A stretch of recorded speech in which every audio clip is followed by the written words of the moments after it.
Bismillahirrahmanirrahim. Assalamualaikum friends. Welcome to MDCAT lectures and updates. In this video, we are going to solve the numerical problem of chapter number 11 that is heat. ये हमारे पास second year physics का बहुत ही important chapter है और first chapter है जिसे हम chapter number 11 के नाम से जानते हैं, जो कि है हीट। इसके हम आज एक्सरसाइज के न्यूमेरिकल सॉल्व करेंगे वन बाय वन। तो वीडियो स्टार्ट करने से पहले आपसे रिक्वेस्ट है कि अगर आप चैनल पर नए हैं तो काइंडली चैनल को सब्सक्राइब कर लें ताकि आने वाली वीडियो की नोटिफिकेशन सबसे पहले आप तक पहुंचे। Thank you so much. तो आइए हम अपनी वीडियो को स्टार्ट करते हैं। कोई भी न्यूमेरिकल सॉल्व करने से पहले हमें उसकी स्टेटमेंट को अच्छी तरह रीड करना चाहिए ताकि हम स्टेटमेंट में से समझ सकें कि हमें क्या सिचुएशन दी गई है और जो हमें डेटा गिवन है उसके अकॉर्डिंग हमें कौन सा फार्मूला चूज़ करना है। जब हम डेटा अच्छी तरह बना लेते हैं तो हमारा हाफ वर्क जो होता है वो डन हो जाता है। उसके बाद हमें उसका सलूशन करना बहुत इजी हो जाता है। तो आइए हम स्टार्ट करते हैं। ये हमारे पास प्रॉब्लम नंबर 1 है 11.1। इसमें इसके दो पार्ट हैं। तो पहले हम फर्स्ट पार्ट को करेंगे, स्टेटमेंट को अच्छी तरह से रीड करेंगे। The normal body temperature is 98.4 Fahrenheit. हमारे पास नॉर्मल बॉडी टेम्परेचर कितना है, 98.4 फ़ारेनहाइट दिया गया है। What is the temperature on Celsius scale. हमसे स्टेटमेंट में कहा जा रहा है कि हमारी बॉडी का जो नॉर्मल टेम्परेचर है वो 98.4 फ़ारेनहाइट के स्केल के अकॉर्डिंग है। तो यही temperature what is the temperature on Celsius scale. अगर फ़ारेनहाइट पे नॉर्मल बॉडी टेम्परेचर 98.4 है तो सेल्सियस स्केल पर नॉर्मल बॉडी टेम्परेचर क्या होगा। तो इट्स मीन डेटा में हमें फ़ारेनहाइट टेम्परेचर गिवन है जिसे हमने TF से शो किया है और रिक्वायर्ड क्या है हमसे, सेल्सियस स्केल का टेम्परेचर। तो सेल्सियस टेम्परेचर जिसे हमने TC से शो किया है। तो ये हमने डेटा बना लिया। अब हम इसका सॉल्यूशन करेंगे। बिस्मिल्लाहिर्रहमानिर्रहीम। ये देखें, अब हम इसका सॉल्यूशन करने जा रहे हैं। सबसे पहले हम फार्मूला लगाएंगे। हमें सेल्सियस टेम्परेचर रिक्वायर्ड है। इसका फार्मूला है TC is equal to 5/9 bracket open TF minus 32। ये फार्मूला आप अच्छी तरह याद कर लें, इससे बहुत से न्यूमेरिकल्स आते हैं। सेल्सियस टेम्परेचर हमें रिक्वायर्ड है TC। अब हम वैल्यू पुट करेंगे 5/9। TF की जगह हम वो टेम्परेचर पुट करेंगे जो हमें गिवन है। वो हमें गिवन है 98.4 फ़ारेनहाइट माइनस 32। जब हम 98 में से 32 को माइनस करेंगे तो हमारे पास जो वैल्यू आएगी वो होगी 66.4। आपने 98 में से 32 को माइनस करने के बाद क्या वैल्यू आई, 66.4। अब आपने इस 66.4 को 5 से मल्टीप्लाई करना है और 9 से डिवाइड करना है। जब आप इसे कंप्लीट सॉल्व करेंगे तो आपके पास आंसर आएगा। ये देखें, आपको करके दिखा देते हैं।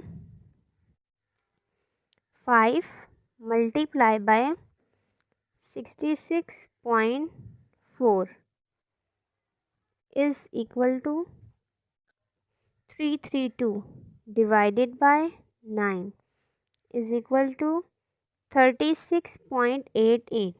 तो हमारे पास आंसर आ गया 36.88, जिसे अगर हम राउंड ऑफ करें 8 हमारे पास 5 से ग्रेटर है तो इट्स मीन अगले वाले नंबर में 1 ऐड हो जाएगा।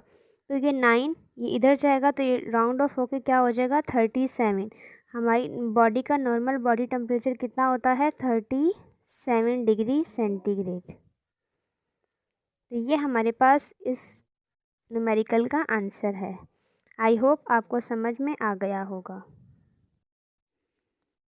अब हम सेकंड पार्ट की तरफ बढ़ते हैं। सेकंड न्यूमेरिकल है हमारे पास, at what temperature do the Fahrenheit and Celsius scale coincide. वो कौन सा टेम्परेचर होगा जहाँ पर फ़ारेनहाइट स्केल और सेल्सियस स्केल दोनों कोइंसाइड करेंगे।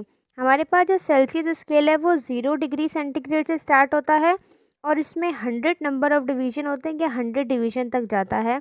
और फ़ारेनहाइट जो होता है वो 32 से स्टार्ट होता है। जैसे कि ये देखें, हमारे पास ये सेल्सियस स्केल है, आप सपोज़ करें,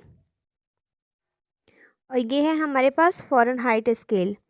ये इसका जो हमारे पास सेल्सियस स्केल का फ्रीजिंग पॉइंट होता है वो हमारे पास 0 डिग्री सेंटीग्रेड से स्टार्ट होता है। 0 डिग्री सेंटीग्रेड से लेके 100 डिग्री सेंटीग्रेड तक जाता है। इट्स मीन इसमें 100 नंबर ऑफ डिवीजन है इक्वल, इस तरह इसे 1 डिवीजन कहते हैं, इसमें 100 इक्वल डिवीजन है। और ये हमारे पास फ़ारेनहाइट स्केल है आप सपोज करें, और फ़ारेनहाइट स्केल का जो फ्रीजिंग पॉइंट होता है वो 32 डिग्री होता है, और ये हमारे पास एंड होता है 212 डिग्री फ़ारेनहाइट पर।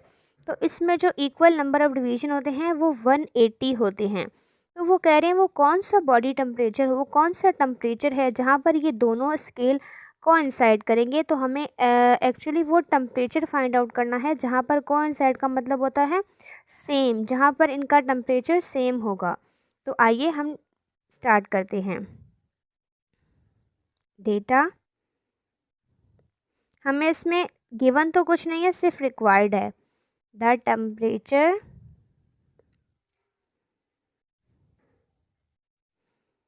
at which Celsius and Fahrenheit scale coincide। इस तरह से हम स्टेटमेंट लिख लेंगे। जितना हम क्लियर डेटा बनाएंगे उतना चेकर को आसानी होगी पेपर चेक करने में, इतने आपको अच्छे मार्क्स मिलेंगे। तो डेटा कोशिश किया करें कि क्लियर बनाएं ताकि उसमें गिवन वैल्यूज़ भी हों और रिक्वायर्ड अलग अलग मेंशन हों। अब हम सॉल्यूशन की तरफ बढ़ते हैं। जो हमने लास्ट न्यूमेरिकल में फार्मूला लगाया था सेम हम वही लगाएंगे। Celsius temperature 5/9 Fahrenheit temperature -32। अब हमें ना तो सेल्सियस टेम्परेचर पता है ना तो फ़ारेनहाइट का टेम्परेचर पता है। जो चीज़ हमें नहीं पता होती हम उसे एक्स सपोज करके अननोन वैल्यू से नॉन वैल्यू की तरफ जा सकते हैं। जैसे कि TC is equal to TF, हमने सेल्सियस टेम्परेचर को फ़ारेनहाइट टेम्परेचर के इक्वल ले लिया और दोनों को x के इक्वल ले लिया। इट्स मीन जहाँ पर सेल्सियस टेम्परेचर है और जहाँ पर फ़ारेनहाइट टेम्परेचर है वहाँ पर हम x की वैल्यू x पुट करेंगे तो हमारा आंसर आ जाएगा। जैसे कि TC is equal to 5/9 TF -32। अब देखिए हमें इसकी वैल्यू रिक्वायर्ड है, नहीं पता तो हम यहाँ पे x पुट करेंगे, बाकी चीज़ों को वैसे ही लिखेंगे। 5/9 हमें फ़ारेनहाइट टेम्परेचर भी नहीं पता, हम x पुट करेंगे -32। अब जैसे हम नॉर्मल मैथ्स में सम सॉल्व करते हैं बिल्कुल उसी तरह इस इक्वेशन को सॉल्व करेंगे। x ये 9 यहाँ पर डिवाइड हो रहा है, ब्रैकेट के इज़ इक्वल टू के उस तरफ जाएगा तो क्या होगा, मल्टीप्लाई होगा। x मल्टीप्लाई बाय 9, 5 इस पूरी ब्रैकेट के साथ मल्टीप्लाई होगा x -32। अब 9 को x से मल्टीप्लाई किया तो हमारे पास आंसर आ गया 9x।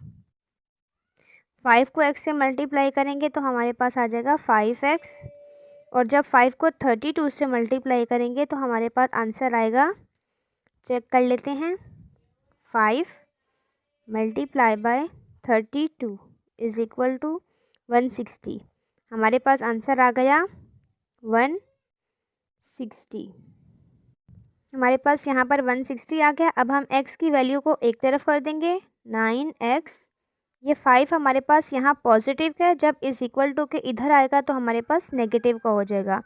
9x -5x, और यहाँ हमारे पास क्या रह गया -160। अब 9 में से जब 5 को माइनस करेंगे तो हमारे पास आ जाएगा 4x एज इट इज़ आ जाएगा क्योंकि दोनों के साथ लगा हुआ है, और साइन बड़ी वैल्यू का आता है। 9 हमारे पास ग्रेटर है और इसके साथ प्लस की साइन है, इसलिए हमने 4 के साथ ग्रेटर वाली वैल्यू का साइन लगाया है, जो कि मेंशन नहीं करते पॉजिटिव होता है। तो यहाँ हमारे पास है -160। अब हम आगे सॉल्व करते हैं। x को यहीं रहने देंगे, -160, यहाँ 4 हमारे पास मल्टीप्लाई हो रहा है, ब्रैकेट के इस तरफ आएगा तो क्या होगा, डिवाइड होगा। अब हम इसकी कटिंग करेंगे ताकि सिंप्लीफाई किया जा सके। 4 1 ज़ा 4, 4 4 ज़ा 16, और हमारे पास 0 का 0 आ गया। तो हमारे पास क्या वैल्यू आ गई x की, -40। माइनस हमारे पास पहले से था, आंसर आया 40, तो हमारे पास आंसर क्या हो गया एक्स की value -40। It's mean -40 is the temperature at which Celsius and Fahrenheit scale coincide. मतलब -40 हमारे पास वो टेम्परेचर है जहाँ पर सेल्सियस और फ़ारेनहाइट टेम्परेचर दोनों कोइंसाइड करेंगे। न्यूमेरिकल नंबर 2 हमारे पास गिवन है, उसकी स्टेटमेंट रीड करते हैं। A steel rod has a length of exactly 0.2 centimetre at 30 degree centigrade. What will be its length at 60 degree centigrade. हमारे पास एक स्टील रॉड गिवन है जिसकी लेंथ हमें दी गई है 0.2 सेंटीमीटर में 30 डिग्री सेंटीग्रेड पर। इट्स मीन ये इसका इनिशियल टेम्परेचर है। What will be its length at 60 degree centigrade. अगर हम उसका टेम्परेचर 30 डिग्री सेंटीग्रेड से बढ़ाकर 60 डिग्री सेंटीग्रेड कर देते हैं तो फिर उसकी लेंथ क्या होगी। इट्स मीन L1 हमें दी गई है इनिशियल टेम्परेचर T1 पर और हमसे T2 पर L2 रिक्वायर्ड है, डिमांड की गई है। तो आइए हम अपना डेटा बनाते हैं। ये न्यूमेरिकल हमारे पास लीनियर एक्सपेंशन के टॉपिक में से आया है। तो सबसे पहले हम इसका डेटा बनाएंगे। तो ये हमने इस न्यूमेरिकल का डेटा बना लिया है। जैसे कि initial length of steel rod जिसे हमने L1 से शो किया है वो हमें क्या गिवन है 0.2, जो कि हमने यहाँ मेंशन कर दी है। Initial temperature at 30 degree centigrade पर, ये हमारे पास 30 डिग्री सेंटीग्रेड क्या है इनिशियल टेम्परेचर जिसे हमने T1 से शो किया है। What will be the length, मतलब हमारे पास क्या लेंथ होगी 60 डिग्री सेंटीग्रेड पर। 60 डिग्री सेंटीग्रेड हमारे पास फाइनल टेम्परेचर है जिसे हमने T2 से शो किया है और फाइनल लेंथ L2 जो कि हमें रिक्वायर्ड है। और हमारे पास अल्फ़ा, ये हमारे पास क्या है कोफिशिएंट ऑफ लीनियर एक्सपेंशन। ये आपको क्वेश्चन में मेंशन होगा, ये मेटल टू मेटल वेरी करता है। स्टील का हमारे पास लीनियर कोफिशिएंट एक्सपेंशन है 1.1 एक्सपोनेंट -5 पर केल्विन, इसका यूनिट होता है। तो आइए हम अपने सॉल्यूशन की तरफ बढ़ते हैं। सबसे पहले हम फार्मूला लगाएंगे। लीनियर एक्सपेंशन का फार्मूला होता है L2 is equal to L1 1 plus alpha delta T. ये हमारे पास इसका फार्मूला है।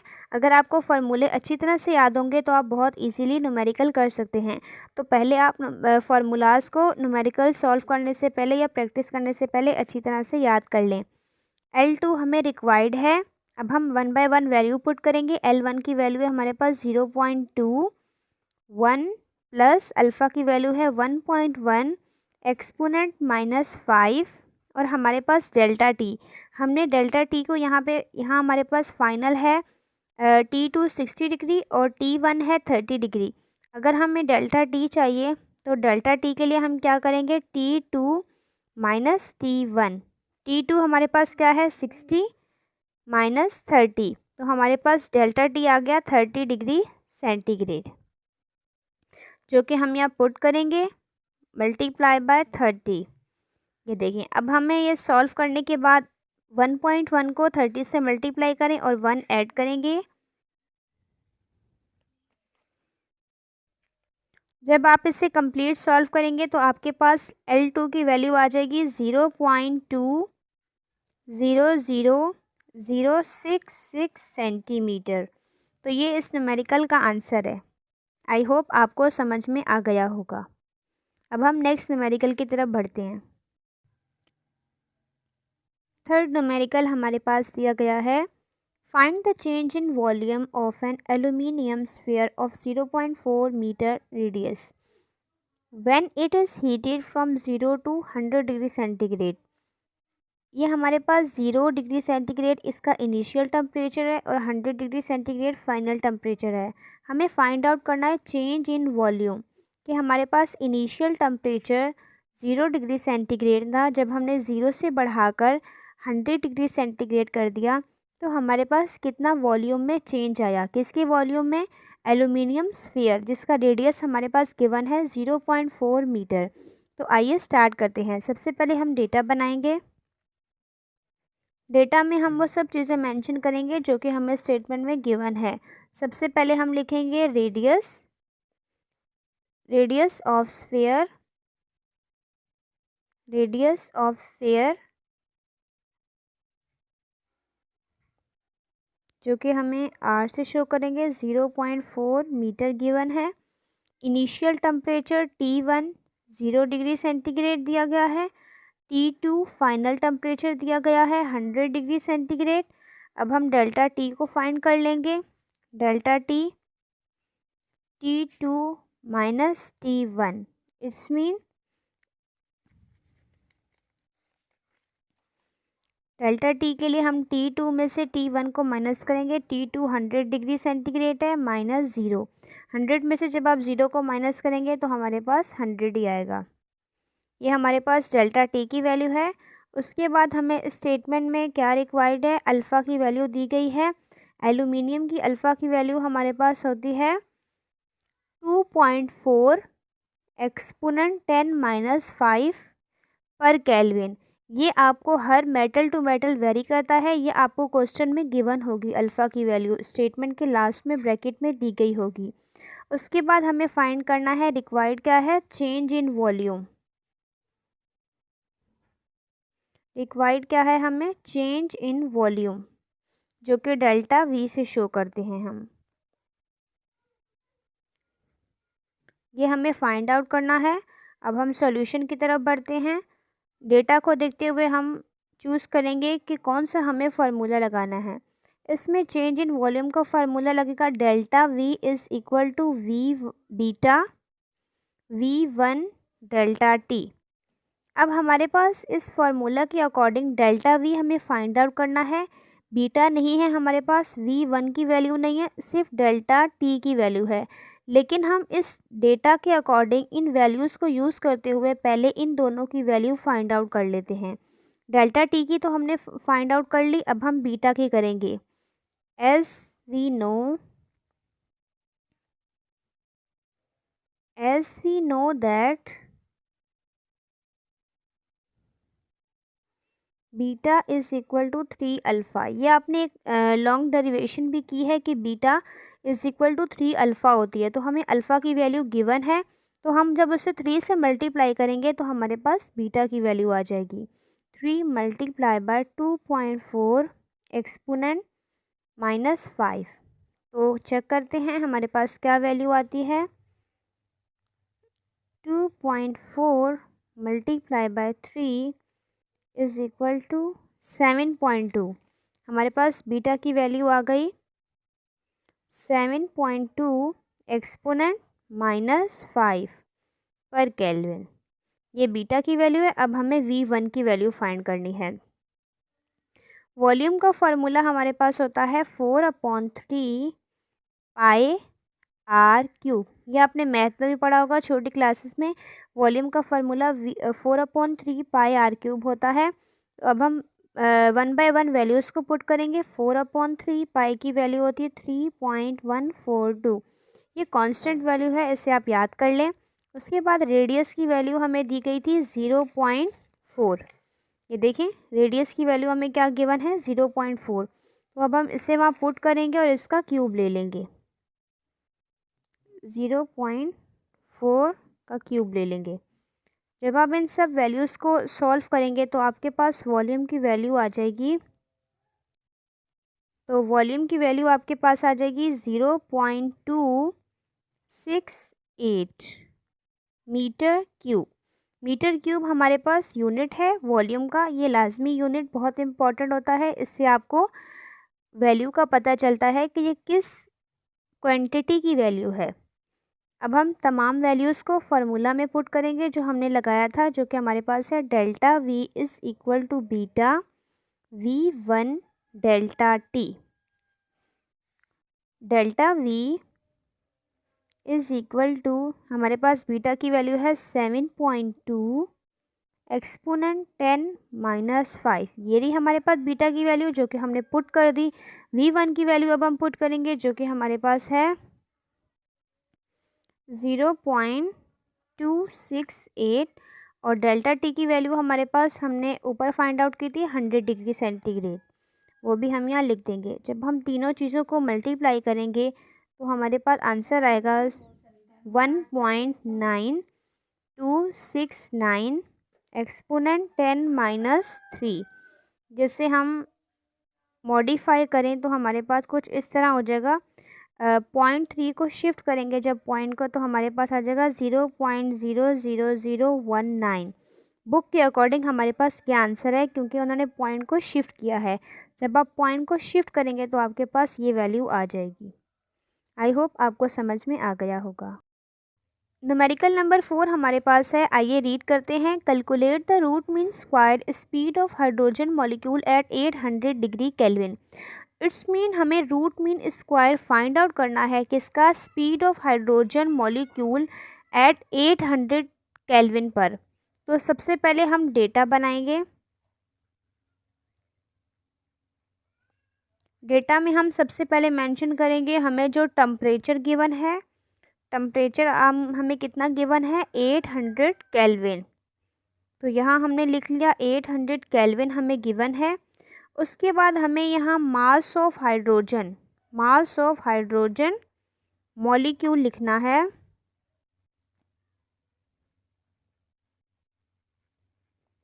ये हम डेटा में सब चीज़ें क्यों मेंशन करें, क्योंकि इस फॉर्मूला में जो हमारे पास इस न्यूमेरिकल के सॉल्यूशन के लिए जो हमें फार्मूला चाहिए वो हमारे पास इस फार्मूले से आंसर आएगा। रूट मीन स्क्वायर का हमारे पास फार्मूला होता है 3kT/m।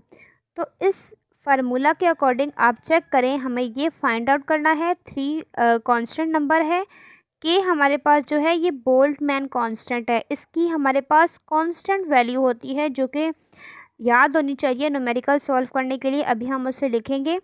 टेम्परेचर हमें गिवन है और ये मास जो है ये हमें, इसलिए हम मास लिख रहे हैं क्योंकि हमें फार्मूला में मास चाहिए, इसलिए हम मास लिख रहे हैं ऊपर। ये अंडर रूट जो है ये फुल है, मास के ऊपर भी है, तो इसलिए हम mass of hydrogen molecule data में लिख रहे हैं। हाइड्रोजन मॉलिक्यूल का मास लिखना है, एटम का नहीं। अगर आप एटम का लिखेंगे तो आपका न्यूमेरिकल का आंसर गलत हो जाएगा। हमारे पास एक हाइड्रोजन का जो एटम होता है उसका मास होता है 1.67 एक्सपोनेंट -27 kg। तो हमारे पास तो मॉलिक्यूल दिया गया है, इट्स मीन हमें 2 का मास लिखना है, ऐड करेंगे तो हमारे पास एक और हाइड्रोजन का मॉलिक्यूल आ जाता है, उसका भी मास यही होता है 1.67 एक्सपोनेंट -27 kg। तो जब हम दोनों को ऐड करेंगे तो हमारे पास क्या मास आ जाएगा, 3.34 एक्सपोनेंट -27 kg। तो ये हमारे पास मास ऑफ हाइड्रोजन मॉलिक्यूल आया। ये कैसे आया, जब हमने 2 एटम के मास को ऐड किया, क्योंकि हमें यहाँ पे रिक्वायर्ड है स्टेटमेंट में मॉलिक्यूल, हाइड्रोजन मॉलिक्यूल, तो इसलिए हमने दोनों को ऐड करके यहाँ पे मेंशन कर दिया। यहाँ पर हमारे पास के जो है वो है बोल्ट्जमैन कांस्टेंट, जिसकी वैल्यू हमारे पास होती है 1.38 एक्सपोनेंट -23 जूल पर केल्विन। ये हमारे पास बोल्ट्जमैन कांस्टेंट की वैल्यू होती है। तो अब हम वैल्यूज़ को पुट करेंगे और हमें फाइंड आउट क्या करना है, velocity root mean square question mark, ये हमें फाइंड आउट करनी है। और जो हमारे पास वैल्यू गिवन है हम उन्हें फार्मूला में पुट करेंगे। 3 के की वैल्यू है 1.38 एक्सपोनेंट 10 - 23 और टेम्परेचर है हमारे पास 800 और जो हमें मास गिवन है वो है 3.34 10 - 27। अब हम जब सब चीज़ों को सॉल्व करेंगे तो हमारे पास आंसर आएगा रूट मीन स्क्वायर का, वो होगा 3.148 मीटर पर सेकेंड, जो कि हमारे पास वेलोसिटी का यूनिट होता है। आई होप आपको ये न्यूमेरिकल समझ में आ गया होगा। आई होप आपको ये न्यूमेरिकल समझ आ गए होंगे। ये आपको वीडियो का सेकंड पार्ट देखने के लिए चैनल को सब्सक्राइब कर दें। Thank you so much. अब मुझे इजाज़त दें। अल्लाह हाफिज़।